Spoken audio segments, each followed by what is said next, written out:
teruskan dengan tajuk differentiation of trigonometry function. Jadi kalau kita nak differentiate trigonometry, kita mesti ingat ada 6 lah. Ada 6 A sehingga F. Jadi kalau kita nak mudah, kita boleh rujuk kepada nota ni. Jadi kalau kita nak differentiate trigonometry, kita perlu ingat ada 6 yang kita kena ingat. Yang pertama adalah sin. Kalau kita differentiate sin, kita akan dapat cos. Kemudian seterusnya kalau kita differentiate cos, kita mesti dapat negative sin x. Okay. Jadi kalau kita rujuk kepada trigonometry, trigonometry ni basic dia adalah sin dan cos. Sin dan cos. Jadi kalau kita refer pada nota yang pertama ni, kalau kita nak differentiate sin, kita mesti dapatkan cos. Sebab sin lawan dia adalah cos. Sama juga kalau kita differentiate cos, kita akan dapat sin, tapi dia mesti ada negatif. Kemudian kita kena ingat seterusnya, kalau kita nak differentiate tangent, kita akan dapat secant squared x.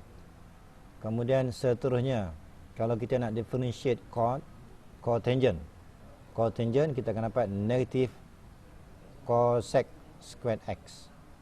Okay. Kemudian seterusnya kita akan lihat kalau kita nak differentiate secant, kita akan dapat secant and tangent x. Jadi kalau kita refer ke sini, tangent pasangan dia adalah secant. Jadi kalau kita differentiate secant ni, kita akan dapat secant x tangent x. Kemudian yang ke-6, kalau kita differentiate cosec. Cosec ni pasangan dia adalah cotangent. Jadi kita akan dapat cosec x and cotangent x. Okey. Dan pastikan mesti ada negatif. Jadi kita nampak kat sini, kalau kita nak ringkaskan, sebenarnya kita boleh pecah kepada 3 kumpulan. 3 kumpulan yang pattern dia sama. Okey. Yang kumpulan yang pertama ni adalah basic trigonometry, iaitu sin dan cos. Yang kedua tangent dan cotangent. Kumpulan yang ketiga adalah secant dan cosecant, cosec. Okey. Ada 3 kumpulan. Kemudian kita lihat, bila kita nak differentiate yang bermula dengan C, dia mesti ada negatif. Sama juga untuk kumpulan yang kedua. Bila kita differentiate C, dia mesti ada negatif. Bila kita differentiate C, kumpulan yang ketiga, sama juga kita akan dapat negatif. Jadi kalau kita nak differentiate trigonometry, kita perlu ingat 3 kumpulan ni. Okey. Okey, contoh 16, differentiate with respect to x. Okey, jadi sekarang ni kalau kita nak differentiate soalan yang pertama ni, disebabkan soalan ni tak menggunakan y sebagai tajuk, dia tak sebut pun fx sebagai tajuk. Jadi kita tak boleh gunakan dy dx, tak boleh gunakan f prime x. Jadi untuk kat sini, differentiate with respect to x, maka yang kita boleh tulis, cara kita nak tulis adalah kita akan ambil d over dx. D over dx, kemudian in bracket 2 sin x minus 3 cos x. Okey. Ini cara dia punya penulisan. Kita tak boleh guna simbol dy dx sebab soalan tak guna pun y sama dengan. Kita tak boleh guna f prime x sebab soalan tak guna fx. Okey. Jadi kalau untuk soalan ni, cara penulisan dia adalah kita gunakan d over dx. Maksudnya differentiate function ni respect to x. So d over dx. Kemudian kita boleh gunakan yang nota tadi, yang ada 6 tadi. Ingat nombor ni tak terlibat, nombor ni. Kita hanya differentiate sin, kita akan dapat cos. Refer pada table tadi. Differentiate sin dapat cos. Kemudian seterusnya 3 ni pun sama. Dia tak berubah. Kita hanya differentiate cos. Differentiate cos, kita akan dapat negative sin. Okay, rujuk pada table yang tadi.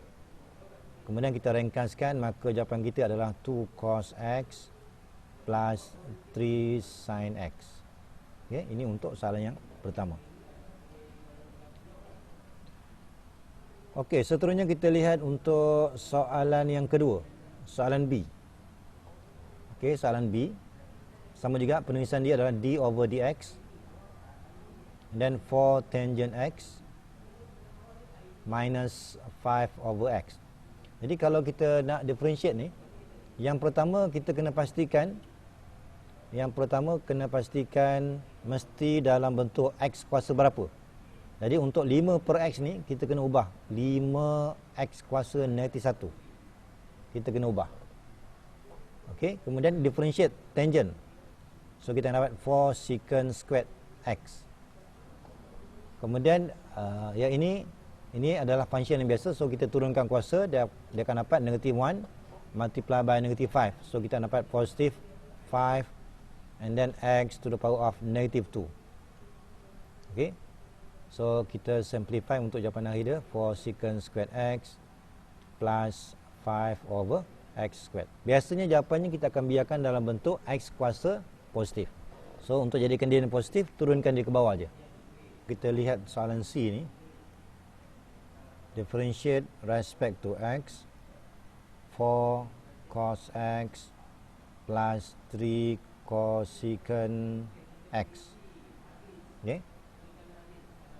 Jadi yang pertama ni 4 ni kekal, 4 differentiate cos dapat sin, tapi disebabkan kita differentiate bermula dengan C, maka kita kena tulis ada negatif sin X. Kemudian seterusnya, okey, seterusnya kita akan differentiate 3 cosec X. Jadi 3 ni kekal, differentiate cosecant. Disebabkan kita differentiate C ni, maka mesti ada negatif. So kita akan ambil negatif cosec X and cotangent X. Okey. Kemudian kita simplify kita punya jawapan. So negative 4 sin X minus 3 cosec X cotangent X. So itulah kita punya jawapan. Okey, kita lihat untuk soalan 17. Okey, soalan 17. Sebelum kita jawab soalan 17 ni, kita ingat balik, kalau kita ada katakan given y equals to in bracket 3x plus 4 to the power of 10. Okey. Jadi bila kita nak differentiate, kita akan turunkan kuasa. Kemudian kita akan ambil kuasa dia akan kurang 1. Okey. Tetapi kita kena teruskan lagi. Ni kita dah buat 2 step ni, turunkan kuasa, lepas tu kuasa yang baru kurang 1. Kemudian mesti ada tambahan. Tambahan dia ni datang daripada differentiate in bracket. Differentiate in bracket kita akan dapat 3. Okey. Maksudnya penutup kepada jawapan kalau ada kurungan, kita mesti differentiate in bracket. Okey, sama juga untuk soalan A ni. Okey, untuk soalan A ni kita nak differentiate, so kita tak boleh guna simbol dy dx sebab dia tak letak y sama dengan ataupun fx sama dengan. So kita mesti gunakan simbol d over dx soalan. Kemudian kita akan differentiate satu persatu bermula daripada trigonometri. Differentiate cos. Disebabkan kita differentiate bermula dengan C, maka mesti ada negatif. Differentiate cos mesti dapat sin. Okey, sin. Kemudian kita boleh tengok tadi macam tadi, untuk penutup kepada jawapan kita kena differentiate in bracket. So sama ni. Ini kita punya jawapan, penutup dia kita mesti differentiate in bracket ni. Okey. So sepatutnya kita akan buat macam ni lah sepatutnya. Negative sin 5x plus 4. Okey, ini yang pertama, step yang pertama. Kemudian kita teruskan differentiate in bracket. Yang pertama tadi kita differentiate cos. Seterusnya differentiate in bracket. So kita akan dapat 5. Okey, so nanti dalam exam nanti kalau soalan tu subjektif, yang ni tak payah buat. Kita terus kepada stepnya ni. Okey, so kita ringkaskan jawapan, letak je 5 tu di depan. So negatif 5 sin 5x tambah 4. Jangan ambil 5 ni pergi darab kurungan ni, sebab kurungan ni berada dalam sin. So 5 tak boleh darab dengan 5x dan 4. Dia mesti berada di depan sin. Okey, itu untuk soalan A. Kemudian untuk soalan B. Okey, untuk soalan B pula, sama juga kita akan differentiate sin, kita akan dapat cos. Cos semua sekali termasuk dalam kurungan. Kemudian kita akan teruskan lagi, differentiate ln. Differentiate ln, kita akan dapat 1 over x. Sepatutnya kita akan tulis macam ni. Differentiate sin dapat cos in bracket ln x. Kemudian kita teruskan lagi, differentiate ln dapat 1 over x. Okey, so itu yang kita dapat jawapan cos ln x over x. Okey, jangan bagi cancelkan x ni sebab x ni berada dalam ln sedangkan yang ni berada di luar. So inilah kita punya jawapan. Okey. Contoh yang seterusnya, kalau kita nak differentiate tangent. Tengok balik table tadi yang ada 6 tadi. Differentiate tangent, kita mesti dapat secant squared. Ni step yang pertama, secant squared. Kemudian step yang terakhir, differentiate in bracket. Differentiate in bracket disebabkan ini adalah constant. Differentiate constant 0. Differentiate negative 3x dapat negative 3. Itu yang jawapan dia dapat negative 3. Okay. Ni sebenarnya ni tak payah tulis, ini terus kita ambil, ni sepatutnya kamu tulis jawapan terus. Ni gantikan dengan negatif 3. Mana datang negatif 3 ni? Datang daripada differentiate in bracket. Okay. So nanti dalam exam tak payah tunjuk ni. Ni kita salin ni, kemudian multiply by negative 3. So jawapan akhir dia adalah negative 3 tu kat depan secant squared in bracket. Okey, untuk soalan D ni pula, kita differentiate secant. So tengok balik table, secant tu kita akan gunakan secant x, secant 2x plus 3 and tangent 2x plus 3. Ini refer pada kita punya table yang ada 6 tadi. Kemudian penutup kepada jawapan kita mesti differentiate in bracket. So akhir sekali mesti multiply by 2. Ini semua ni nilai dia ada 2. Itu yang 2 tu letak ke depan ni. Maka itulah kita punya jawapan. Okey.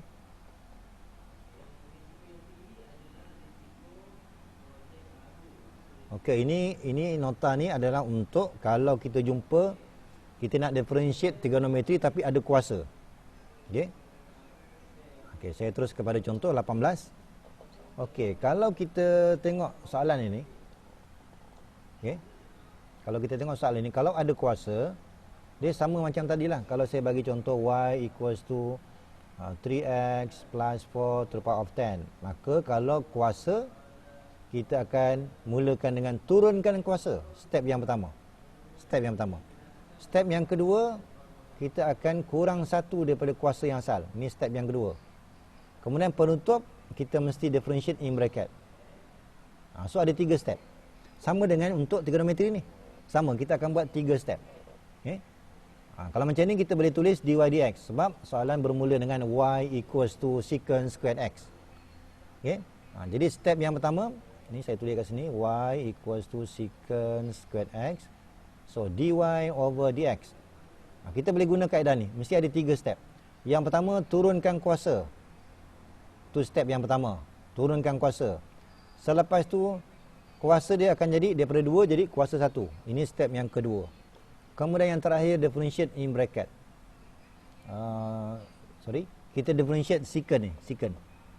Differentiate secant, kita akan dapat secant x tangent x. Ini refer pada table yang ada 6 tadi, yang nota tadi. Okey. So kita ada 3 step lah. Turunkan kuasa, kuasa yang baru kurang 1. Kemudian yang ketiga kita differentiate secant. Differentiate secant dapat secant x tangent x. So jawapan kita adalah yang ni. Okey, yang ni. Ni maksud dia mana datang kuasa 2 sebab kita dah boleh darab. So kita akan dapat 2 secant squared x tangent x. Itu untuk soalan yang pertama. Okey, untuk soalan B pula. Dia beri sin kuasa 2 x kuasa 2. Contoh B ni adalah y sama dengan sin squared in bracket x squared plus 1. Okey, jadi kalau kita nak differentiate ni, dy over dx, kita akan bermula daripada turunkan kuasa. Kemudian kuasa yang baru adalah kuasa 1 sebab asalnya 2. Okey, ini step yang pertama, ini step yang kedua. Kemudian step yang ketiga, differentiate sin. Differentiate sin. Differentiate sin, kita akan dapat cos. Okey, disebabkan kita masih ada kurungan lagi, kita kena teruskan yang keempat. Yang keempat ni sebab kita masih ada lagi kurungan. So kita akan differentiate dalam kurungan dapat 2x. Jadi bila kita nak susun sebagai jawapan, pastikan 2 darab 2, so dapat 4x. So kita dapat 4x. Kemudian sin in bracket x squared plus 1. kemudian cos. Okey. So inilah kita punya jawapan.